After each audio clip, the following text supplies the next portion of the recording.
Welcome to the 2014 Tell Us Something opener. So tonight we have a pretty packed house. We have 11 storytellers tonight.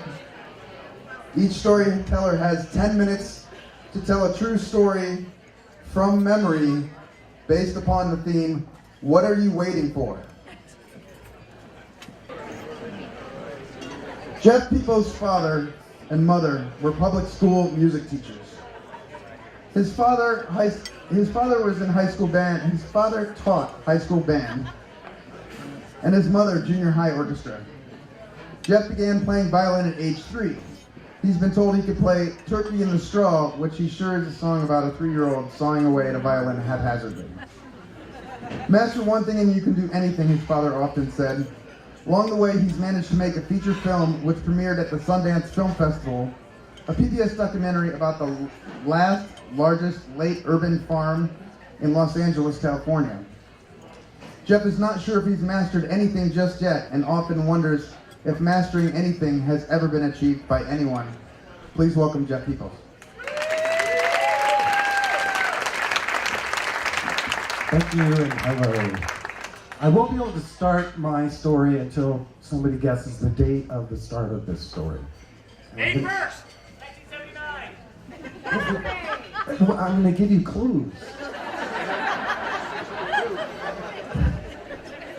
Everybody smoked everywhere. Lawn darts, plastic clacker things. 1984.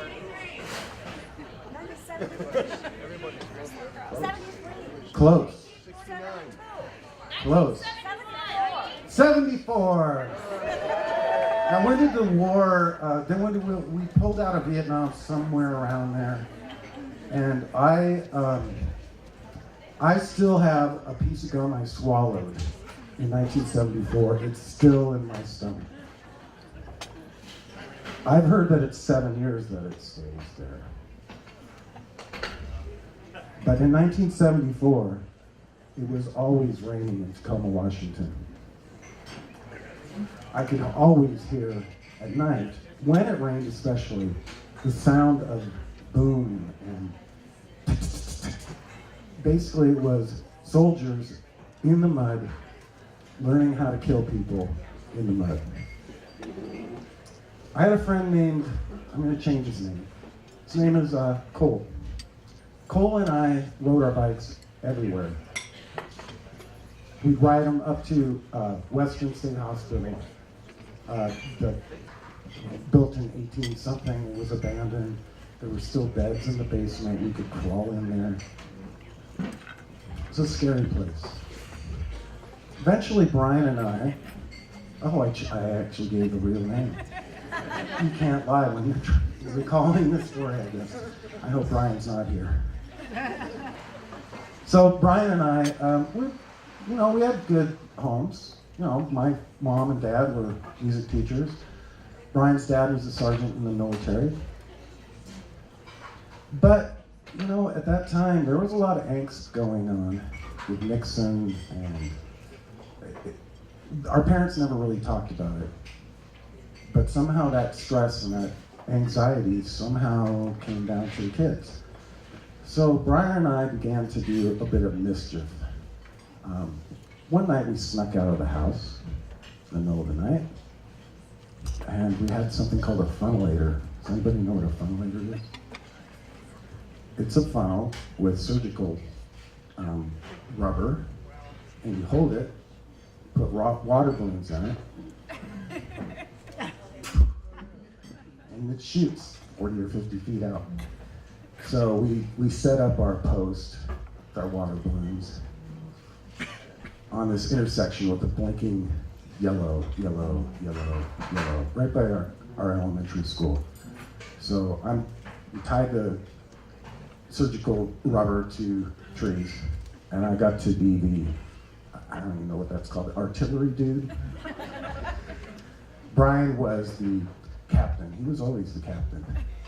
So I'm pulling it back. Volkswagen pulls into the intersection. It comes through. Brian goes, fire, fire. "What are you waiting for? Fire!" I was a little late. It sailed off. It was supposed to splash on the window. It hit the top of the Volkswagen, bounced straight up. All of a sudden, it stopped. The Volkswagen stopped. And 4 high school, they look like paramilitary, I don't know. They were probably high school kids. Long hair and all that stuff. They started running after us. We ran and ran. Luckily, it was by our elementary school, and in the woods, we know those trails. We could just do that with our eyes closed. So we got away.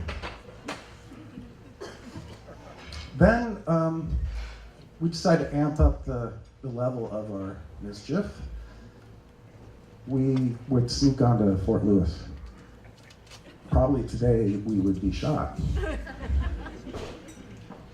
We found all kinds of interesting things like bullets and once M16, I don't even know what the names of the guns are, but a bullet belt this long. And it was under my bed for weeks. And one particular thing we found was this tube. It's about this big, it looked like caulking. We opened it up, just powdered inside, put some on my back patio, and lit it on fire. And luckily, my eyebrows grew back. It was pretty incredible for 2 kids. So, Brian had a kind of a code of ethics in our mischief, and I subscribed to it. It was, make it inconvenient for the parents. Don't do any harm, but just make them work a little bit. So we'd sneak out at night, and we would go to unscrew the light bulbs just slightly, so that they would appear burned out. So Brian would say, there's 4 things they got to do. First, they have to see that it's burned out. Second, they have to take it out. Third, they have to put a new one in. Fourth, they have to throw it away. And we're 11 or 12 years old at this time, so anything that, throwing eggs against houses was not a possibility.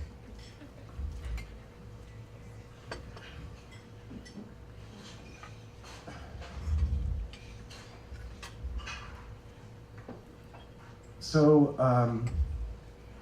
one day Brian could not go out, and so I invited another kid. I don't remember his name. And so we're out traipsing around, and I have to backtrack a little bit because this is live. Brian always wanted to break into the armory. You go, "Jeff, what are you waiting for? Let's do it. Let's go get some real guns." So this kid and I are out. It's 3 o'clock in the morning. We're running around. I'm telling him the idea that we only do stuff that is inconvenient. So I see him. It's about as far away as that Top Hat neon right over there.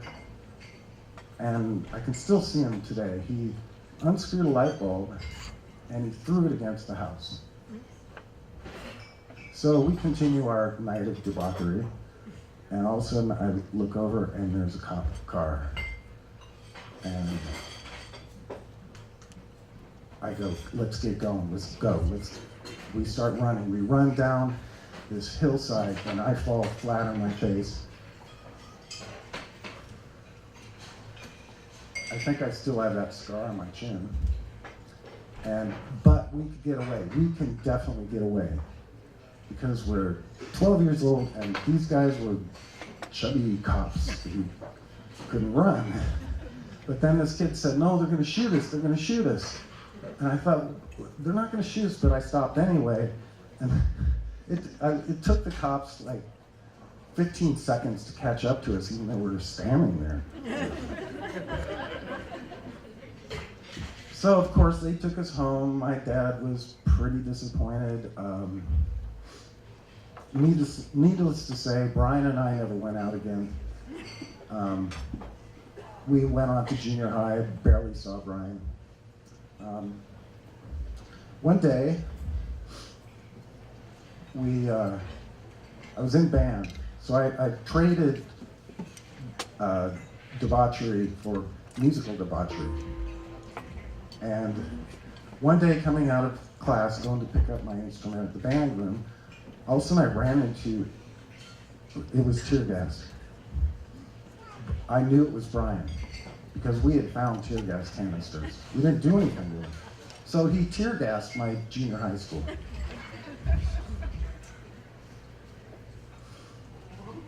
Brian eventually had to move out, or his family moved out. Mysteriously, his house burned up. Brian actually, I watched the principal take a bag of pot out of his locker. And the story is that Brian did break into that armory, found a hand grenade, and it blew up in his pocket. Thank you.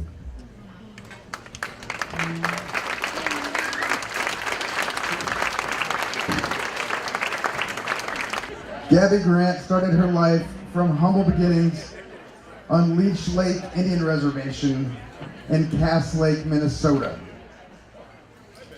Gabby is the eldest of 4 siblings, so has had lots of practice managing chaos. This early experience translated well for many of the varied jobs she has held: rink attendant, lifeguard, engineer, construction superintendent, brewer, and all-around badass. Did you write this? Of course I did. She is a graduate of the Marquette University College of Engineering in Milwaukee, which has also very much shaped the person she has become and was a springboard for her exciting life.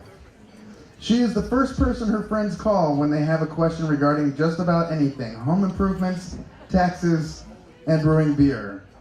You name it, she's done it, or at least has tried it and has a very formed opinion on it.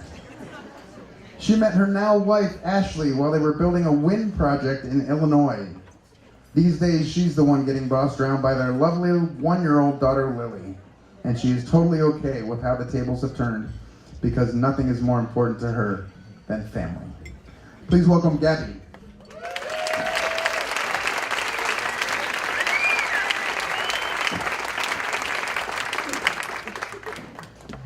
In that moment, in that last moment, that moment that you're sure is the end of your life, what do you think about? Are you okay with your life? It was a Sunday afternoon, and we were headed back up to Cut Bank. You might ask why we were going to Cut Bank. Why does anybody go to Cut Bank? Especially in February. It was actually 2 years ago tomorrow. Well, been building wind farms for most of my professional career, and that's where I met my lovely wife, Ashley, in Illinois in a mud field. We bought a house one weekend on a whim in Missoula, because where else would you want to live if you could live anywhere other than Missoula, right? And then got proceeded to be transferred 2,000 miles away to southern Ontario, which is actually south of Missoula. And then we got transferred up to BC, where we got married, and that was fantastic. And then by luck, we managed to get transferred, and this never happens. This is like the greatest thing ever. Transferred to our home state of Montana. We were going to work in Montana at Rimrock Wind, just outside of Cut Bank. Been a superintendent for a long time. Superintendents have some qualities that are odd for the regular people. We are very good under pressure. We always have a plan, a backup plan, a third plan, another plan if that plan doesn't work. And I was operating on that as always. So we were leaving, and we were headed up through Bonner on our way to Cut Bank on a Sunday afternoon. And I was sitting in the passenger seat. Ashley was driving. We'd been to Charlie's the night before. My hat was about here. Big wool hat, said Baron Brewing on it. And I was slumped over in the seat, and Ashley was driving. It was a beautiful day, but we were behind a purple Peterbilt cattle hauler. And that thing was moving slow through Bonner, and I'm thinking, oh, we're going to have to follow this thing for miles and miles and miles, and it's going to throw like every piece of gravel in the world at our truck. That's exactly how it's going to go down. It's going to be a miserable ride, at least clearly. So we're hauling along, slowly in through Bonner, and we hit that post office, and that truck pulls over. Purple Peterbilt. Who buys a purple Peterbilt, really? Seriously. And cattle haulers, they're the worst to follow. This is the greatest stroke of luck ever that this thing is hauling over, because I have personally been sprayed on my truck with cow dung all over the place in Texas by one of these trucks, and I'm so happy. So we're hauling along, and it's a sunny day, and Ashley has a new camera, and we come around this bend about 12 miles outside of town. It's good, beautiful day. We're on our way up to the wind farm, and there on the ice in the river is a bald eagle. I mean, how often do you see one actually sitting on the ice fishing? Like, it's going to suddenly take a fly rod and go like this a little bit, right?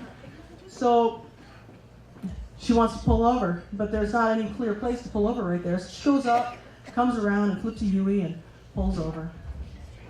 Right there. We always said that we wanted to settle down in Missoula. That is the end goal. Settle down in Missoula, have a regular life like regular people, where you work on Monday, Tuesday, Wednesday, Thursday, and Friday, and then have a weekend. It's like a novel concept, instead of being a wind farmer where you work every day that you possibly can, as hard as you possibly can for as many hours as possible. So this was our big dream, but we always had one more project we wanted to do. And adrenaline drives you. Your coworkers are like your family. I mean, they became my family. You just do this and do this and do this. Well, here's this eagle that's out on the ice, and she wants to pull over, so I'm sitting there, I'm like, fine, but let's hurry up, hurry this up. We got to get up there. There's some enchilada casserole waiting for us. So she comes around, she pulls over, she parks the truck, leaves it running for me, goes out with her camera, jumps over the guardrail, and walks down the riverbank to take pictures of this eagle. And at that same time, this young man in this truck comes pulling up to see what she's looking at. There's great wildlife off 200. Everybody's seeing some awesome sights along there. So he pulls over and he's talking to her, and the eagle starts flying, and she takes some pictures of the eagle. I can see her out there. They're talking, and I undo my seatbelt because it's getting warm in the truck, and I'm like, come on. So I take my jacket off, still sitting there with my hat, just sitting there in the truck waiting for her. Seat reclined a little bit. And then the eagle flies away, and it's sitting in this tree over here. Just sitting there. Well, next thing you know, I'm looking straight down the road, and the young man in the truck, he starts pulling forward ever so slightly. And I'm thinking, buddy, if you're going to pull out, you better get moving, because that truck is coming. That truck is coming, and you better pull out. It was probably a 1980s Eddie Bauer version, half or quarter ton pickup. One of those little suckers. It had a topper. It was not in good shape. This was not somebody who had a lot of pickup. And so I'm thinking, you better hurry that pickup up and get the hell out of the way of that purple Peterbilt, because it's coming your way. But no, he doesn't. I'm like, what are you waiting for? Hurry up. And then I realize that he can't see that truck. There's a tree there. There's no way he could see that truck. But Ashley, she's over there. She's walking up the riverbank on the other side of the guardrail. Right when that Peterbilt comes around the bend, and that young man, he didn't see that truck, and he pulls right out to flip a U-ey right in front of that truck. And I'm thinking to myself, oh crap. And then I realized that truck swerved. That big truck, he was thinking, he saw him, he swerved, and he's coming right at me. Now, like I said, I'm a construction superintendent. I'm good under pressure. This is no problem. I've got the situation under control. This truck is 50 yards from me, and I've got the situation under control. He hits him, but the little truck spins off, and then it's just me and this Peterbilt, and what seemed like 20 years. I'm sitting there thinking to myself, wow, this is it. This is really it. I can't jump, because if I jump and he swerves, I'm toast. And really, I can't really jump that fast. I'm a little hurting here. So I did something that I didn't know I had in me at that time. I just relaxed. Realized that everything that mattered to me was on the other side of that guardrail. And I just relaxed my entire body and watched that truck come right through the hood of our GMC pickup truck.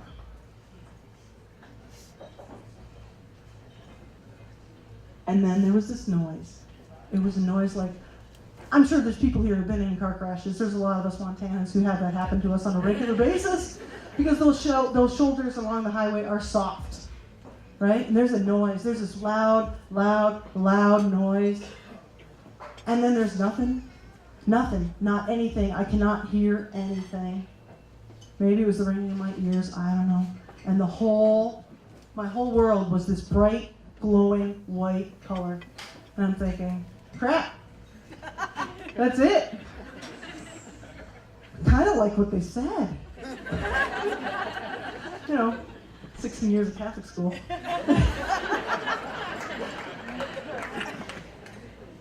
And then the most disturbing thing that I heard all day went over my speaker system in my truck. This is OnStar! Miss Grant, are you okay?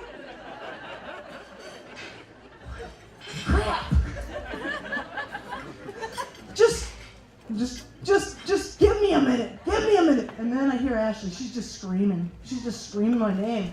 And she's trying to open those truck doors, and they're sprung. So on the driver's side, she couldn't open the truck. She's running around. She's trying to get to me, right? Somehow, this little girl, 5 foot tall, managed to pull open one of those doors that never closed again. She sprung that. I don't know. I'm a little scared for now. Anyway, she brings it open, and adrenaline is an amazing thing. It makes you addicted to becoming a wind farmer. And it also allows you to jump out of a wreck and proceed to become a first responder for some poor kid who just got hit by a truck. For 20 minutes, I ran around like I had nothing wrong with me. And then people started showing up, state patrol, blah, blah, blah. I sat down and couldn't help myself out of a chair again for about 6 months. But only soft tissue injury. Turns out that the dent in the windshield was from my head going through, but I had my nice cap on, so I was okay. Maybe I'm just hard-headed or whatever. Anyway, as it turns out, I learned that day what never to wait for, and I won't wait anymore. We don't wait for anything. Whatever makes you happy, go and do it. You never know when it's going to be your last day.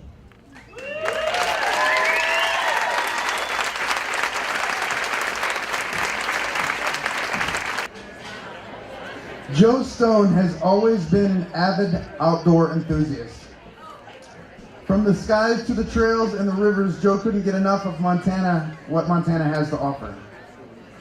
Unfortunately, his life came crashing down on August 13th, 2010, when Joe had a horrific speed flying accident on Mount Jumbo that rendered him an incomplete C7 quadriplegic. Shortly after waking up from a month-long coma, Joe decided that he was not going to let the newly acquired disability limit his life. Now a disabled athlete, Joe became the first quadriplegic to hand cycle the Going to the Sun Road in Glacier National Park, and now he is on a mission to help others find a higher quality of life through outdoor recreation. Joe is a motivational speaker, a founder of the Joe Stone Foundation, and a documentary filmmaker. To get involved and learn more about what Joe is up to, check out his website, meetjoestone.com. Please welcome Joe Stone.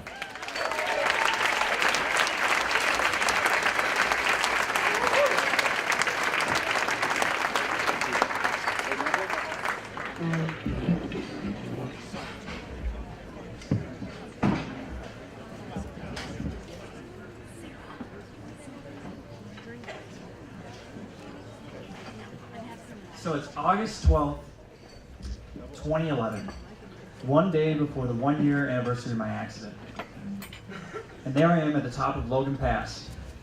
I just hand cycled, using just my arms. This is one day before the 1-year anniversary of becoming a quadriplegic. I know a lot of you are probably looking at me going, how can this guy be a quadriplegic? He's obviously got the use of his arms. But that's a big misconception with quadriplegia. The definition of quadriplegia is that you have impairment in all 4 limbs. So in my situation, I'm paralyzed from the chest down.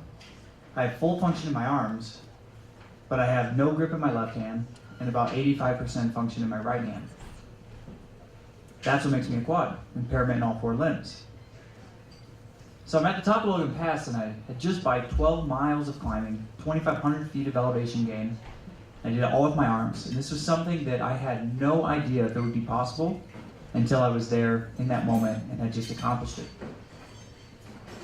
And this is a really big moment in our lives because this wasn't just me meeting one goal. What this did was it opened my mind up to what is really possible in my situation, which I truly believe is limitless. I just have to find a different way to do it. So, fast forward a little bit, been doing a lot of brainstorming, been trying to figure out what my next goal is going to be, because once you accomplish one, you can't just stop there, you got to keep going, right?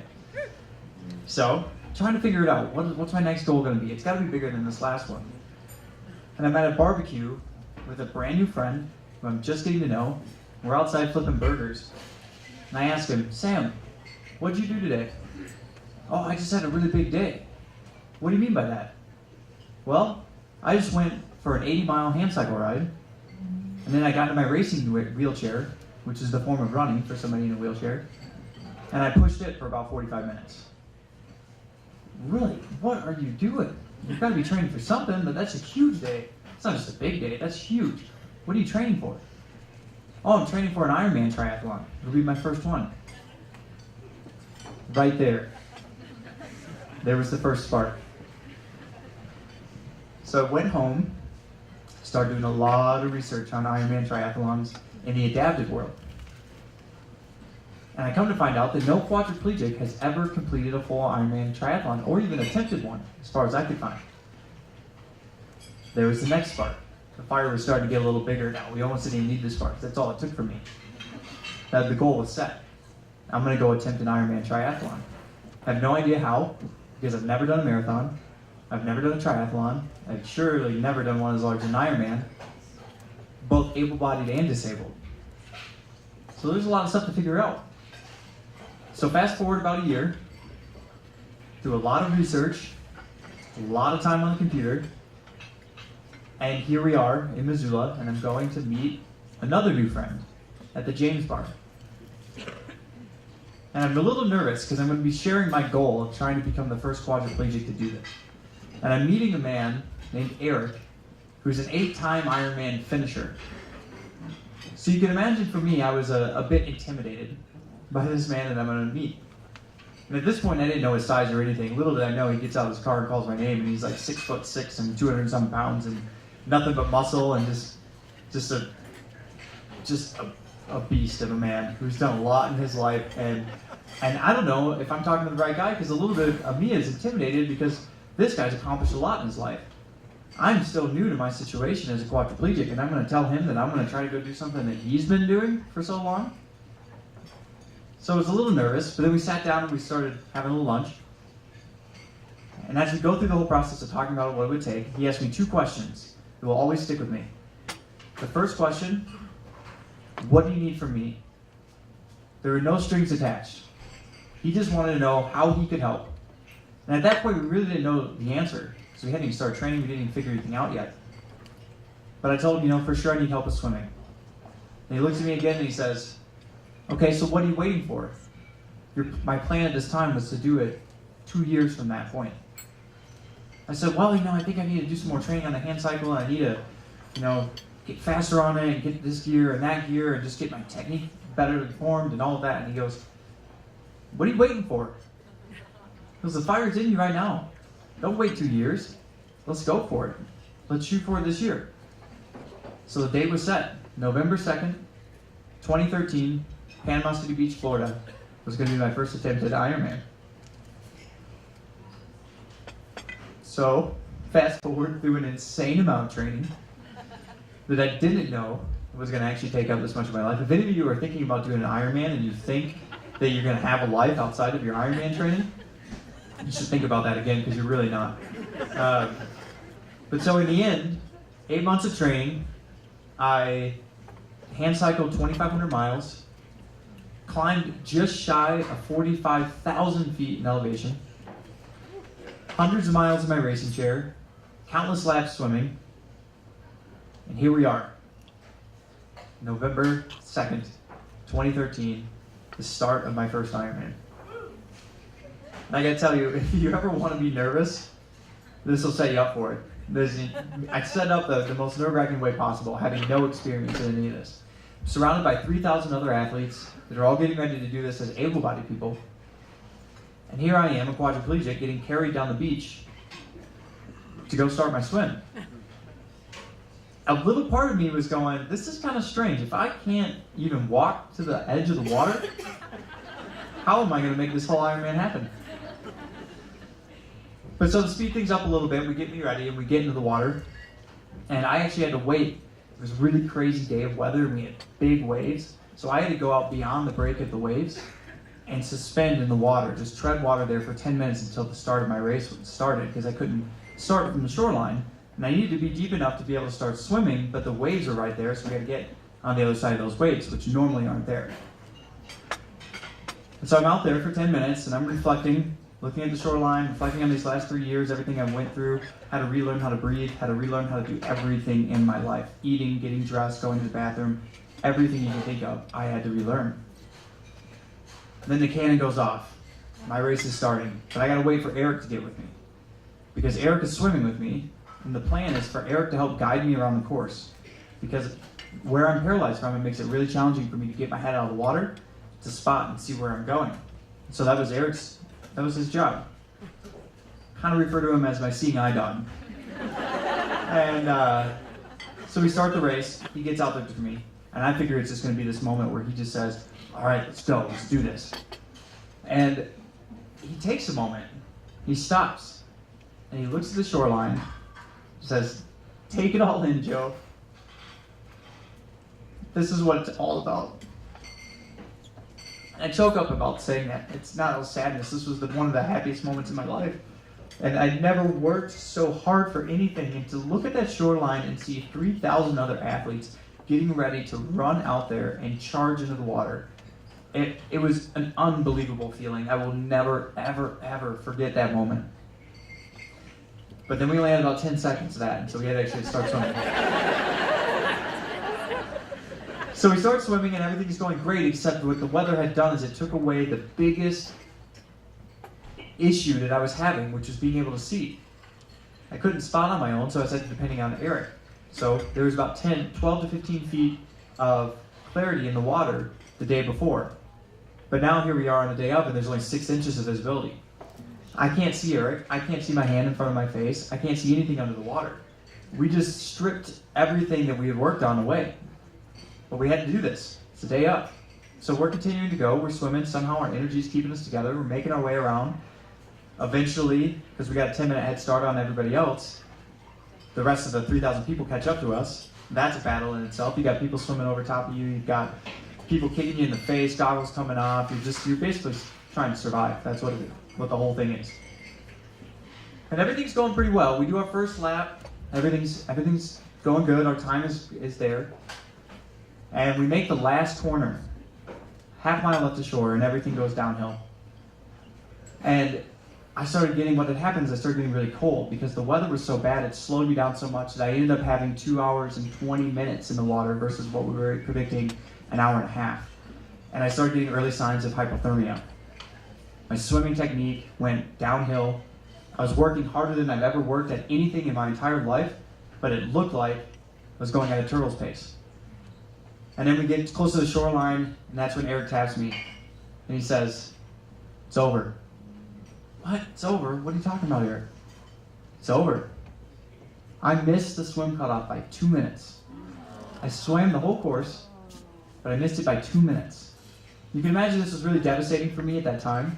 Lots of tears. I'm basically bald like a big baby. And but it was really hard to deal with. That was a lot of time and effort that went into this. And to only get 2.4 miles into a 140.6 mile day, well, that beat me down a little bit. So I went for a drive with Amy. Afterwards, we started reflecting on how it all just went down. And I came to realize one thing. We had a lot going on. This wasn't just an Ironman. This was about a lot more. This was about sharing my story. This is about getting as many people on board as possible. This is about inspiring as many people as possible. And starting the Joe Stone Foundation, getting it on the map, which is being set up to provide outdoor adventure for people with disabilities. And so after I thought about all of this and started going through everything, I thought, you know what, only 5% of this goal was actually crossing the finish line. The other 95%, inspiring other people, pushing myself, learning more about myself than I ever could have, gaining more independence, we were 100% successful on that 95%. So instead of looking at this as a failure, this turned into one of the most successful things I've ever accomplished in my entire life. And so that's where I feel like I need to just leave you guys with the same question that was left for me that day at the James Bar. What are you waiting for? We all have something in our life that we dream about doing. And we've come up with every kind of perceived limitation and excuse for us not to make it there. And I think a big thing that people fear is not accomplishing the goal. But I'm going to tell you firsthand that if you set your goal, you do it, and you don't wait around any longer, and you give it 100%, no matter the outcome in the end, the journey is going to be 100% worth the effort that you just put into it. So don't let life slip by. Make it happen now. Thank you.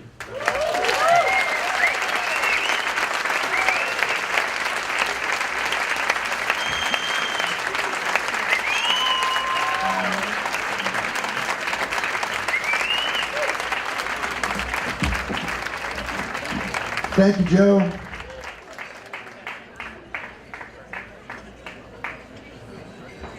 Pat Williams is a Butte native, teacher for 30 years, 6th grade through graduate students at the University of Montana, and served 9 terms in the United States House of Representatives. Please welcome Pat Williams.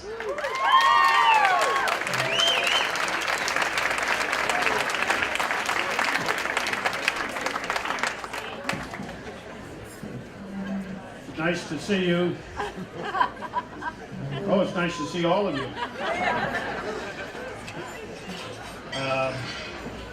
Some people are damn tough despite big problems, aren't they? Let's hear it again.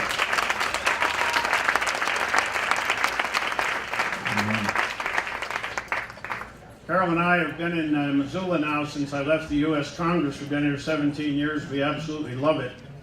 My home, as well as Carol's, initially was Butte. And you can go home again, and the two of us do it all the time. I thought tonight I'd tell you a couple of quick stories about of the many hundreds that happened to me in Butte. This one is about a famous entertainer who used to come to Butte kind of incognito. He knew my family, and he liked to come by unshaven with dark glasses before sunglasses were all the rage, and a hat pulled down and collar up, and that was Bing Crosby.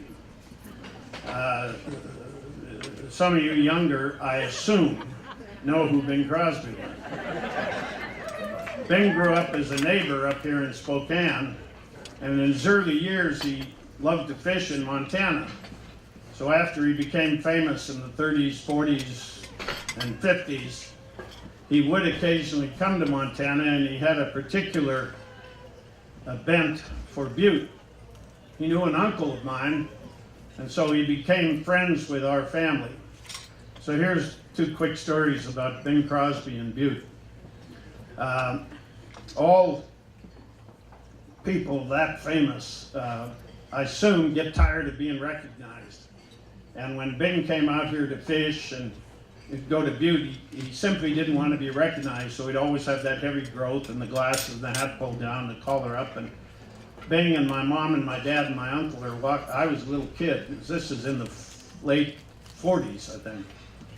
I was a little kid, and we were walking down Park Street in Butte, which in those days was very busy, very loaded with people.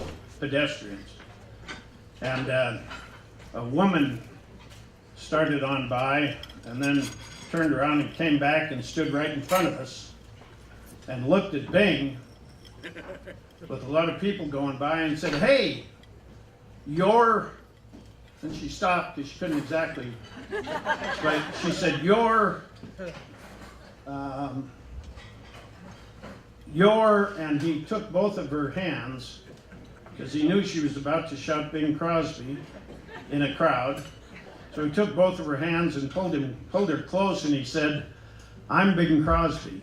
And she pushed him away and said, "No, that's not it. Wait a minute. You're..."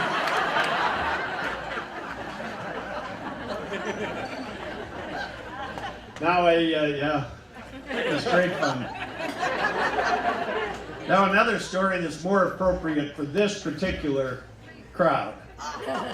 And that is that Bing had a great friend named Phil Harris. Phil Harris was from the South. He was a singer. And for about 2/3 of this crowd, you know Phil Harris as the voice of Blue the Bear in the Jungle Book. Remember Blue? Well, Blue and his wonderful songs were the voice of Phil Harris. And Bing told us this story after he had been in Scotland. He said, "Phil and I went to Scotland," and he said, "I had bought a new car," and he said he and I were tooling around in the afternoon and the evening and drinking a little bit, trying to be careful, but drinking a little bit. And he said it got to be 10 or 11 o'clock, and we were in one of the pubs in northern Scotland, and he said the pub was closing. He said, I think it was 10 or 11 o'clock. And he said, Phil and I were just kind of getting going and pretty disappointed that we were going to have to leave this bar, and the bar is closed at whatever, 10 o'clock. He said, we said to the bartender, well, is there anywhere else we can get a drink? And the bartender said, well, about 45 minutes north, they stay open until 1. So he said, Phil and I left our half-full glasses there and went out and jumped in my sports car. Wonderful night, warm, top down. He said, we're racing through the countryside. And he said, we get out into a kind of a rural area, about 20 minutes out of that town. And he said, we see little Scottish distilleries way off in the distance. Little low buildings, windows, all lighted by the fires inside. Men carrying wood back and forth for the fires. He said, I said to Phil Harris, look at there, Phil. They're making it faster than you can drink it. And he said, Phil said, yeah, Dad, but I got him working nights. Thank you.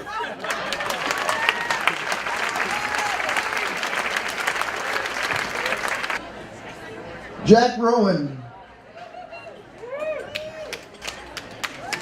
Jack does his best to meet and perpetuate the moniker Jack of all trades but master of none. Jack has been telling stories and building things physically and metaphorically in Missoula for 20 years. Please welcome Jack Rowan.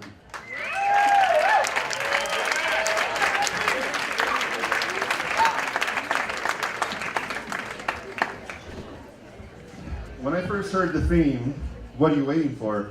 I thought, well, I'm a Quaker, and that's what we do best. We wait. And most of the stories that you're hearing tonight are about how, when you're faced with that question, what are you waiting for? It's a motivation to leap forward. Most of my life, I've been very cautious. I have lived up to the Quaker approach of waiting. But there's some marked points in my life in which I have not followed that path. And what I'm going to share with you tonight is a cautionary tale about not always. Sometimes it's good to stop and ask, well, what am I waiting for? In 1996, I met a wonderful woman, and we started dating. Within 4 months, I decided that this is who I want to spend the rest of my life with. I asked her to marry me. She was a little bit surprised by this, but she actually accepted. We made another decision to move in together, and this actually caused quite a bit of consternation with my family. My parents in particular were quite put out that we were going to live together before we got married. And they actually cut off communication with me for about 4 months. And this was a real challenge for me, and it was also a challenge for my fiancée. She felt responsible for this. And I kept telling her, no, I trust that my parents love me. I love them. With time and communication, we'll figure this out. And that's the way I tried to approach everything that happened in our relationship with my fiancée. Was every time we ran into a problem, I said, don't worry about it. I trust that I love you. I trust you love me. With time, we'll figure it out. Well, we got married, and the day after the wedding, we decided to head off on our honeymoon, and we had chosen to go to hike along the Dearborn River to the headwaters. My fiancée, or now bride, had grown up at the confluence of the Dearborn and the Missouri. She spent a lot of time at that lower part of the Dearborn River. She had also been a wilderness ranger for the Forest Service, and she'd spent a lot of time in the headwaters of the Dearborn. But the area in between, the middle Dearborn, she had not spent much time at all, and she thought that this was the way she wanted to spend her honeymoon. And I was totally for all that. So we parked on a Forest Service road just a little bit outside of Augusta. We decided not to follow any trail, we just followed the river itself. We'd been going about 6 miles with packs on our back. It was July, but it wasn't really too hot. It was hot enough, though, that following along a cool river and looking at that river for hours and not getting in was driving me crazy. So we got to a point where I saw a pretty nice looking pool, and I just announced, I think we need to take a break. And I took my pack off. And I remember mentioning that decided that I was going to jump in. What I do remember is my now bride expressing some reservations, but I was pretty certain she only expressed reservations about she didn't want to get in. If she said anything about that I should be cautious, I didn't hear that part. I took off my pack, I stripped down, and I just dove in. I didn't wade in, I just went for it. Well, if any of you have ever been into a mountain stream where it's basically coming off of an ice sheet, that was the coldest water I have ever experienced in my entire life. When I hit the water, I had this experience of feeling like all the oxygen in my lungs had been just ripped out of me, and my lungs felt like they were collapsing. And all I could think of was, I've got to get to the surface. So I started trying to make my way to what I thought was the surface, and then the next thing I knew, I was on the bank of the river, lying on my side, spitting up water and blood, with my bride now hovering over me with this look that it is still burned into my memory. Turned out that all I had done is that I passed out at some point and had grazed my face along a rock. I had opened up a small gash in my face, and then it dragged my lower lip across my teeth. So it opened up actually a really big gash inside my mouth, and it made it very difficult to eat that evening, for several days actually. But getting back to that moment of coming to, not knowing exactly where I am, and just coughing up water and blood and not really sure what's going on. The wilderness training that my bride had came in very handy. She knew exactly what to do in order to get me out of the water, get me to a safe place, get me to expel the water, and had even already started checking to figure out where the blood was coming from. When she realized, though, that I was okay, I learned something new about my bride that I never knew. For her, anger and fear were really kind of the same thing.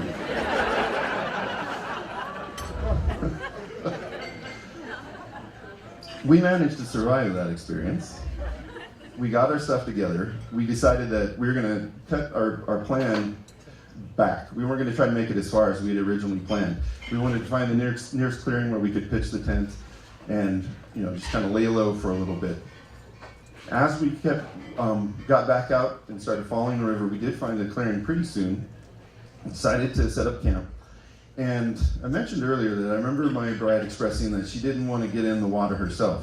I learned the second thing about her that night.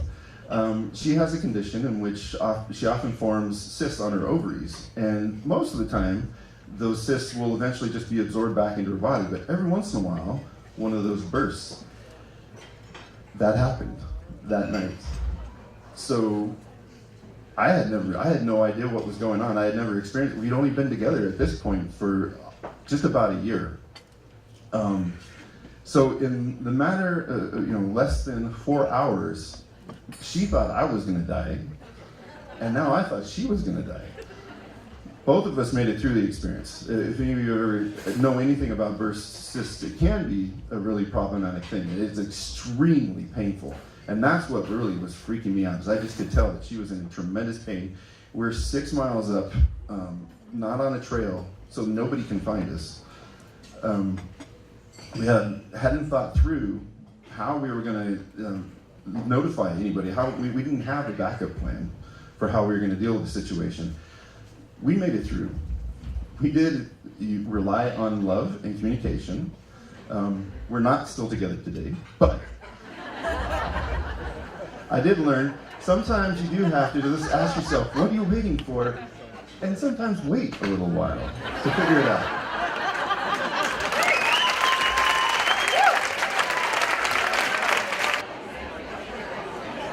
Chris Latreille is a writer, photographer, and wannabe adventurer.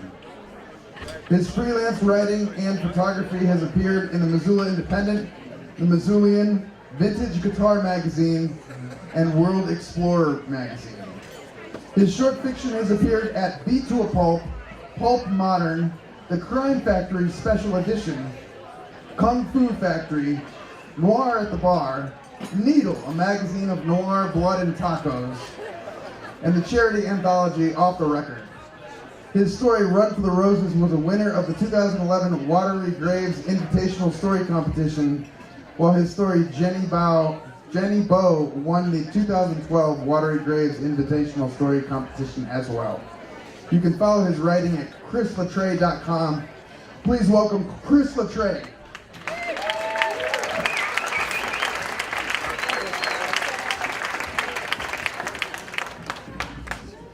I want to thank Mark first for kind of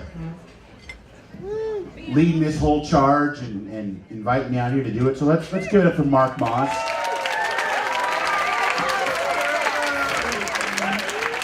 And I'm just kind of winging it here, so I have no idea how long this story is going to take. I'm just hoping to bring it home in 10 minutes. So I'm about 4 cold smokes in. Probably going to use a little profanity. I hope nobody minds. That's just how things are going to go here.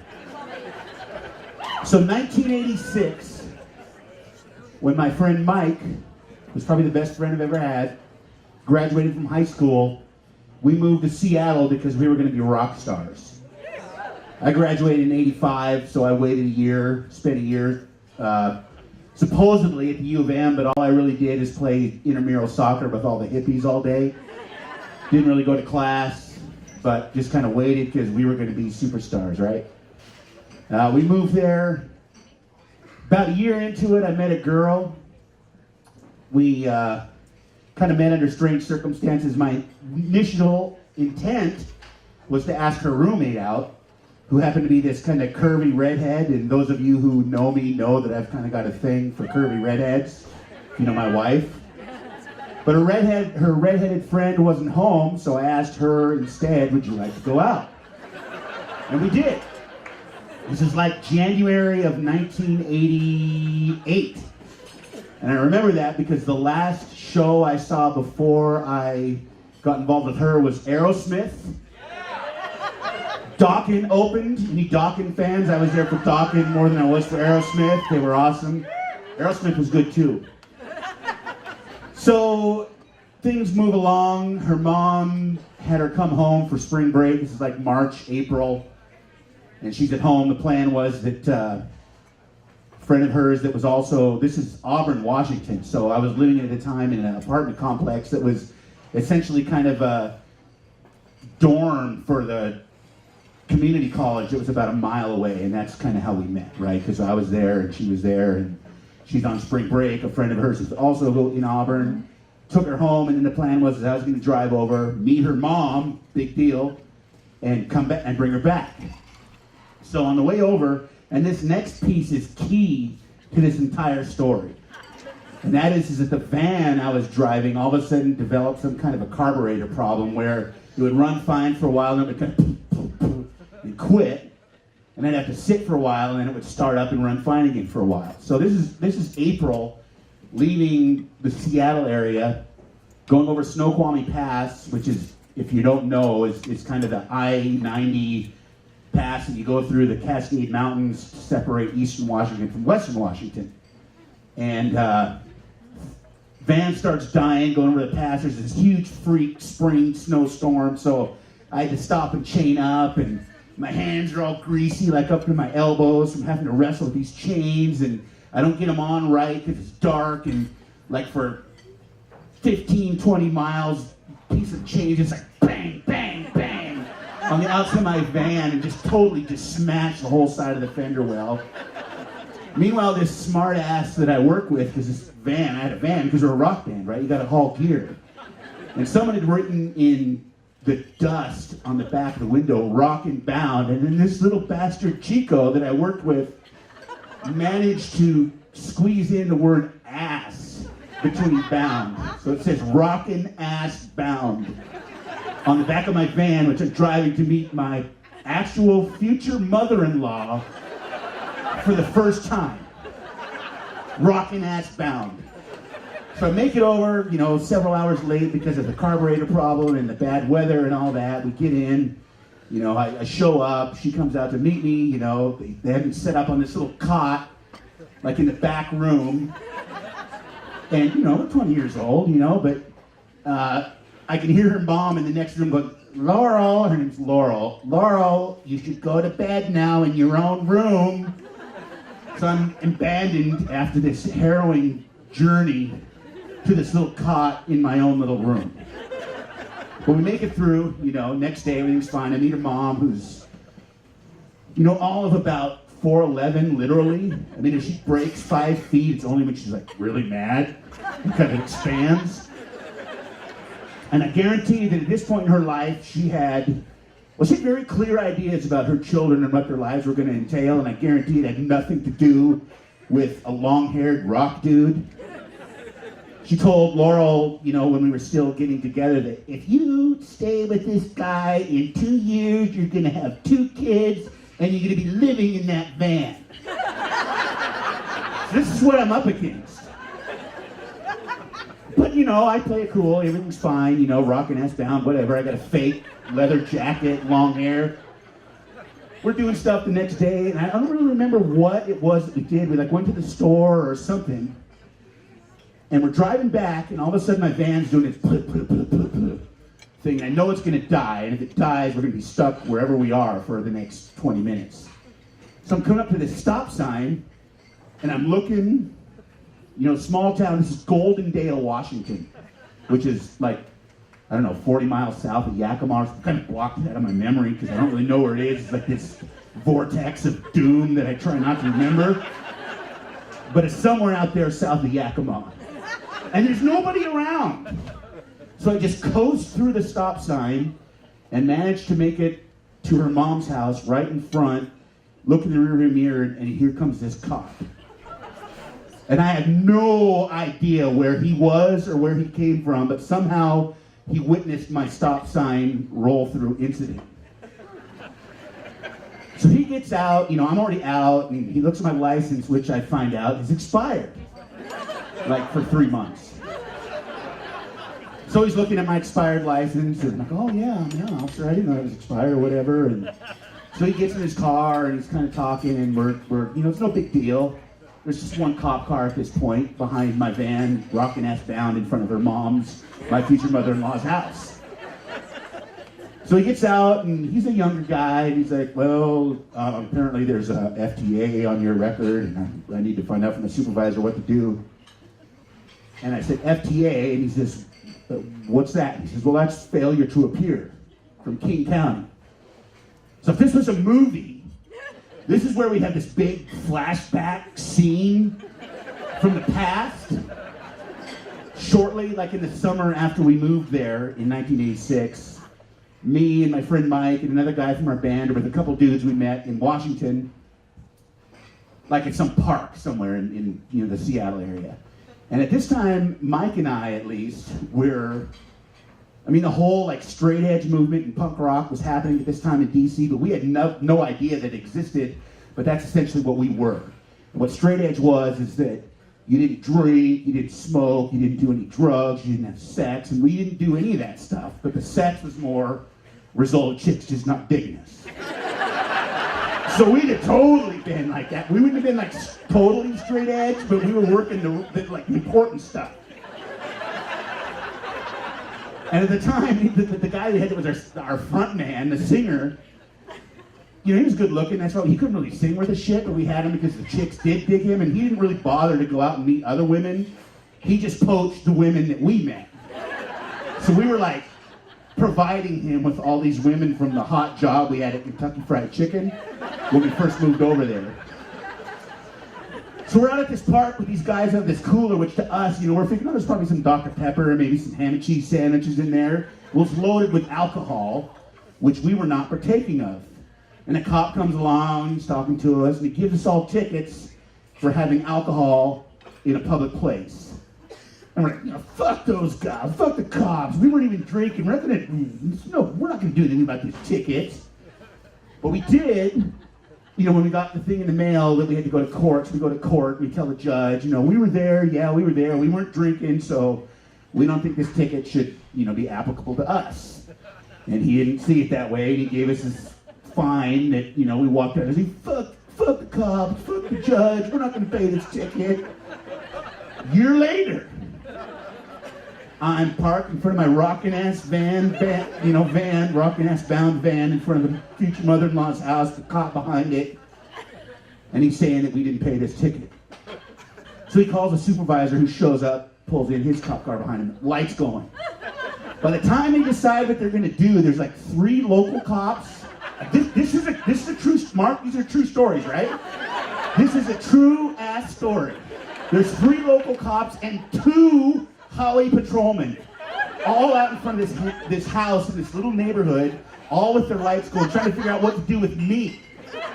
Who, like, I didn't drink beer until like in my 30s, you know? I'm like 20, I was literally 20 years old at this point.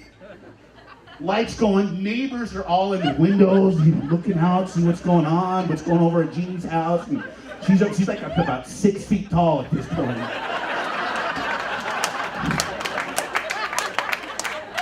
And the guy comes over, and it turns out he's like a rookie. He's never arrested anybody before. And he comes over and he says, you know, I'm sorry, but, you know, you've got this failure to appear in King County. We don't think that you're gonna, you know, pay this ticket here in whatever fucking stupid county it was. We're gonna have to take you in. I'm like, well, what does that mean? He says, well, you know, put your hands up on the car. And so they do the whole, like, hands on the car, feel me up, and put the cuffs behind my back. I'm like, is this really necessary? And he's kind of embarrassed by it, and, you know, my future wife's crying. And they shove me in this car and they haul me off to the can. And luckily, I had just gotten paid, so I had enough money, you know, for bail money. But the problem was that, so after I bail myself out of jail, I gotta figure out how to get a license so that I can drive my future wife back to Auburn, or where the hell it was, hellhole we were living in at the time. So I had to take my driver's test in my enraged future mother-in-law's car, which thankfully I passed. And we make it back, and, you know, I'm not married to her anymore, but